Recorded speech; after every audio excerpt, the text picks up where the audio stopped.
white sand and crystal clear waters. It's Art Deco buildings that take you into another era. And its diversity are all what make Miami Beach one of the hottest vacation destinations.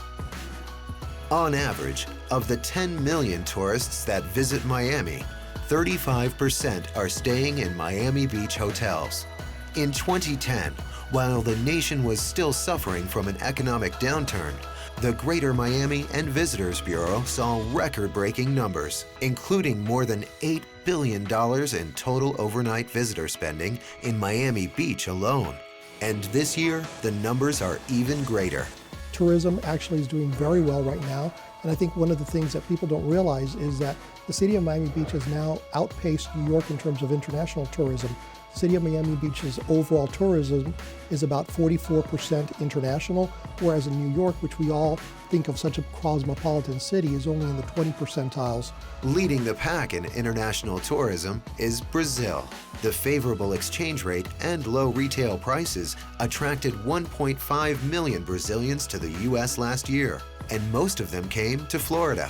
Also, there's been some economic issues within the individual countries where it now becomes much more palatable and much more economic for them to come here and buy clothes, buy things, electronic equipments, and take it back to themselves, thus getting around some of the exportation taxes or import taxes that they have to pay in their individual countries. So, are we out of rooms? No one can agree more than the general manager of the Betsy on South Beach. Jeff Lehman not only interacts with the influx of tourists coming in, he sees the numbers firsthand as the chairman of the Miami Beach Visitors and Convention Authority. It's phenomenal, the growth. This year, 2012 over 2011 was beyond expectations in terms of city budgets and what we were anticipating happening. 2013, the first quarter, has just continued that trend. So we're seeing, as the world is coming out of this economic recession, that the world still wants to travel. However, Miami Beach wasn't always the vacation hotspot.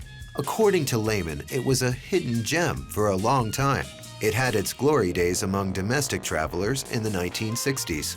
When the world sort of opened up with the jetliners and with airlift coming into the city, it sort of changed the face of Miami Beach, and Miami Beach took a nosedive in terms of the tourist experience.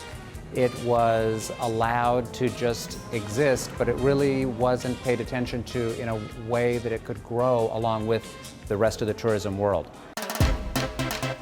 That all changed in the 90s, and a lot of focus was put on the bones of Miami Beach. They were still here, and with the preservation of the buildings and the bridges and a lot of our history, it was developed into a very exciting urban and international destination.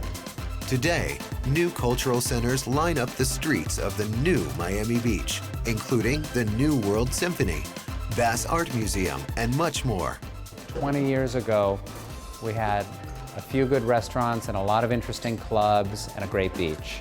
Today, we're very proud of the New World Symphony, of the ballet, of a level of really kindness and culture that is being embraced by a lot of people in the city, and it's really growing us into a caring world-class destination.